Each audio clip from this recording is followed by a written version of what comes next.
Hello everyone, and welcome to episode number 4 of RuneSecrets, the series in which we delve into the mysteries of the RuneScape lore. I'm your host, Crondis, and today we will be tackling quite a big and somewhat controversial mystery. A mystery so hard to decipher, in fact, that Amasked and I actually failed at making a forum thread about it. Today, we will track the Stone of Jas as it moved through the ages. As a quick note, due to the nature of this mystery, we will be deviating from the standard structure of these videos slightly, and will be listing off our knowns and unknowns at the same time. So, without further delays, let's begin. Let's start off at the very beginning. At the end of the last cycle of the universe, the elder gods Jas, Full, Win, and Bick awoke from their rebirth on the planet of Freniske, only to find that their sister Ma was stillborn, or so they believed. Because of this, they would not have Ma's assistance in the creation of the new universe, the one that we currently live in, and therefore decided to create artifacts that would undertake the role that Ma played. The very first of these artifacts was Jas's egg for the new cycle, which she sacrificed to create the catalyst, or as we know it, the Stone of Jas. This gives us the very first item on our list of knowns, that the Stone of Jas was created by the Elder Gods at the beginning of the universe. Millennia later, the Elder Gods finally succeeded in creating the perfect planet, which came to be known as Gielinor. With their task complete, they no longer had use for the Stone of Jas, and left it on the surface of the planet, presumably under the protection of its guardians, the Dragonkin. An unspecified amount of time later, the young god Gothics came upon the world, and discovered the Stone of Jas along with it. According to the Majorat Sliske, Gothics used the stone for knowledge rather than power, which may have a lesser effect on the Dragonkin. This gives us a second point on our list of knowns, that Gothics discovered the stone at the beginning of the First Age. However, this section of history leaves a couple of questions as well, where we can start a list of unknowns and questions.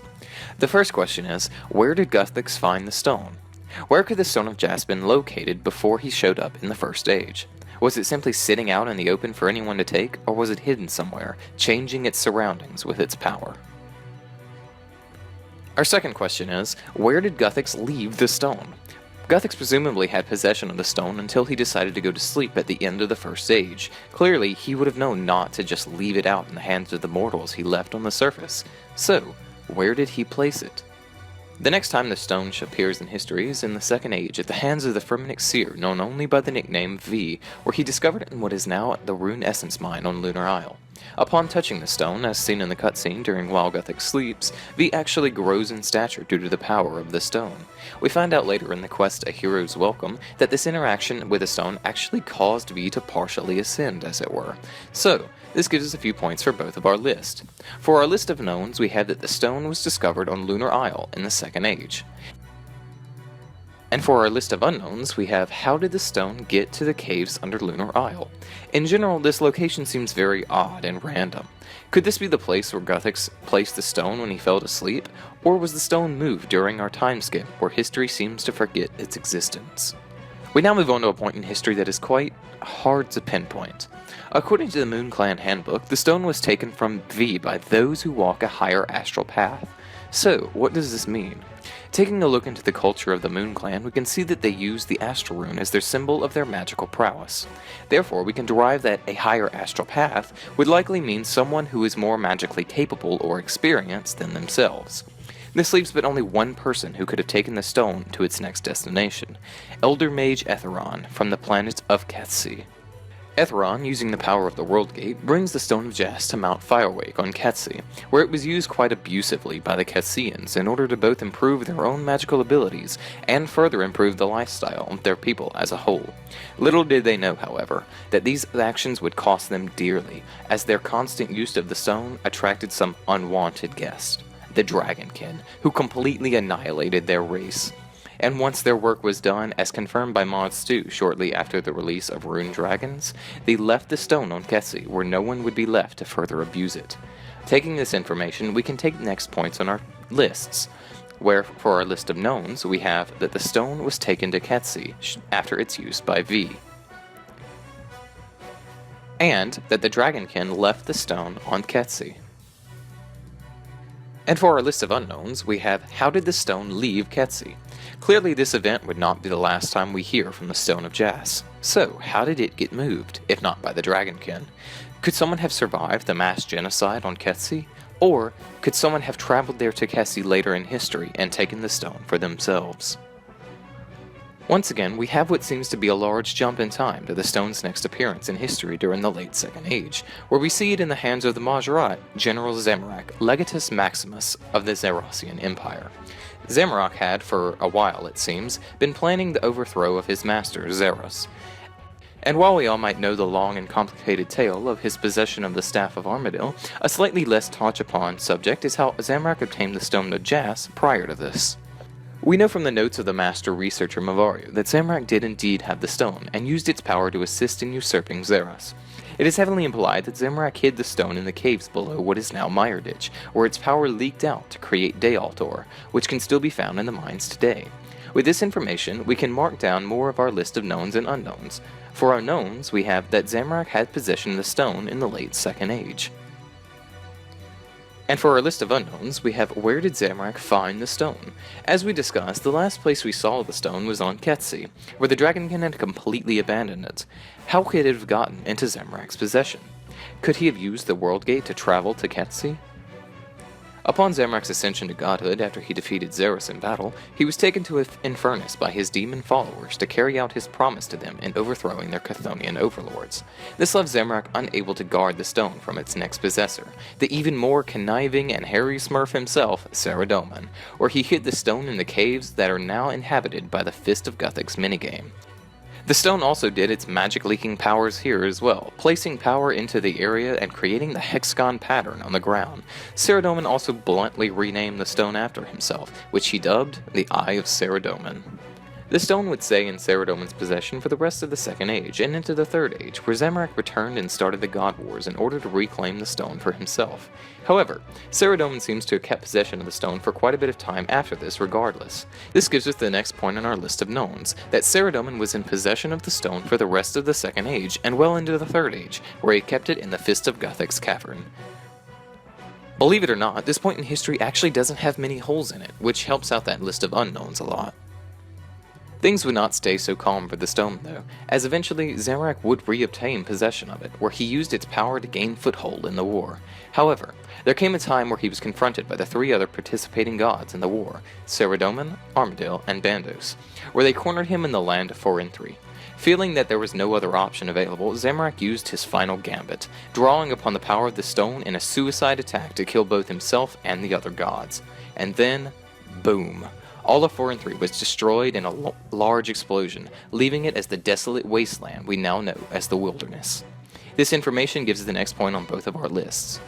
For our list of knowns, we have that Zamorak reobtained the stone from Saradomin at some point in the Third Age.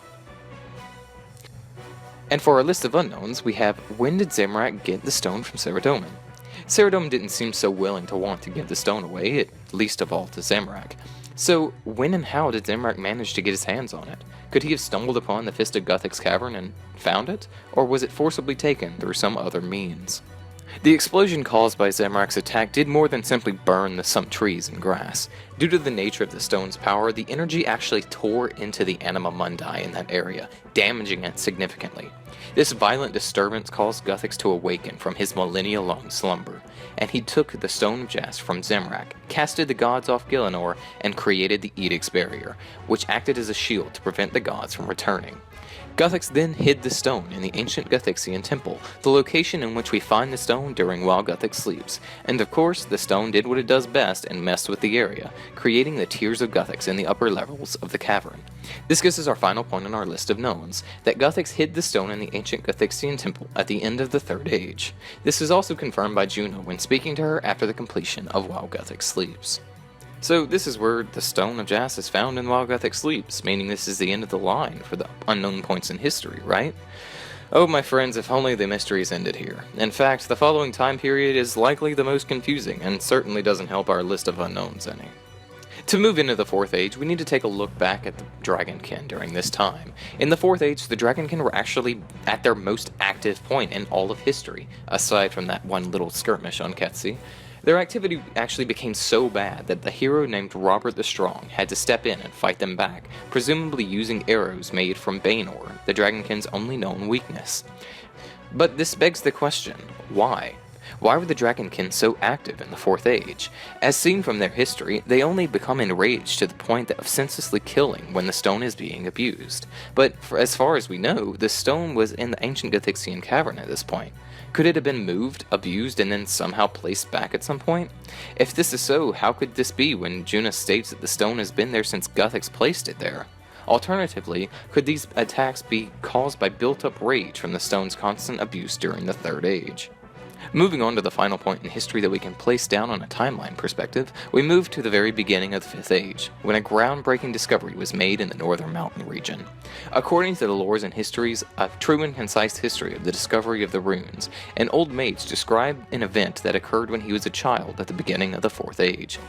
A man in the north had made a discovery in the mountain region, the discovery of which he refused to say, as he wanted the mystery that they found to be lost to time. However, we do get a description that they essentially discovered magic, and were able to use it freely without runes. They then crafted runes for those who were not there to the discovery. This marked the beginning of the 5th Age. Does anything about this event sound extremely similar to you? It should, because it's almost exactly the same circumstances in which the Moon Clan was founded way back in the 2nd Age. People discover an unknown object, which they refuse to name, and are able to use it to unlock magic with the ability to use it without runes. These parallels are quite prominent, which leads us to our next unknown, which is, was the discovery in the north at the beginning of the 5th Age the Stone of Jas? It's quite easy to see how this could have been the stone, but the solid question remains, how could it have gotten there? Again, we have conflict with Juna's statement, along with the fact that the stone would somehow manage to get back to the ancient Gothixian cavern only 168 years later. I think we can agree, the timeline here would be very off if this discovery was indeed the Stone of Jas. We can now move on to the remaining unknowns that we were unable to pinpoint at any specific time in history. The first being, where does the Rune Essence Mine fit in? The Rune Essence Mine is in the far northern mountainous region, far beyond where the player can reach by foot. Yeah, scale theory is pretty weird. But as we know, Rune Essence is created by the presence of the Stone of Jas in an area, whereby it's leaked magic into the surrounding rocks. But when could the Stone of Jas have been there? Could this have been the place where Gothics originally found the stone way back in the 1st Age? Our next question is, where does the Ancient Cavern fit in? The Ancient Cavern is a Dragonkin laboratory originally used to create mithril dragons. When rummaging through the barbarian skeletons in the area, you have a chance of receiving a note with some very peculiar text. Is the stone here? Was the stone here? Will the stone be here? Would that my sanity were firm enough that I knew what my questions meant. Then I might seek an answer. This seems to suggest that the stone was in the cavern at some point, but when could this have happened? We have almost no dating on the ancient cavern, nor the events that transpired there, so it's very hard to figure out. Perhaps, though, this is simply the crazy writing of a man going mad in the cavern due to starvation and isolation. We can only hope.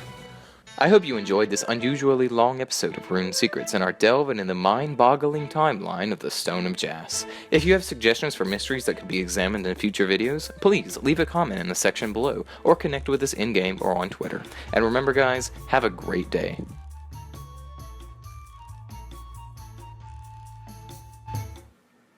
The stone would stay in Saradomin's possession for the rest of the 2nd Age and into the 3rd Age, where Saradomin returned and started the Oh wait, that's not right. As a quick note, due to the mystery of this nature... Oh, dang it. As a quick note, due to the mystery of this... Oh my goodness. This is going to be a long recording session.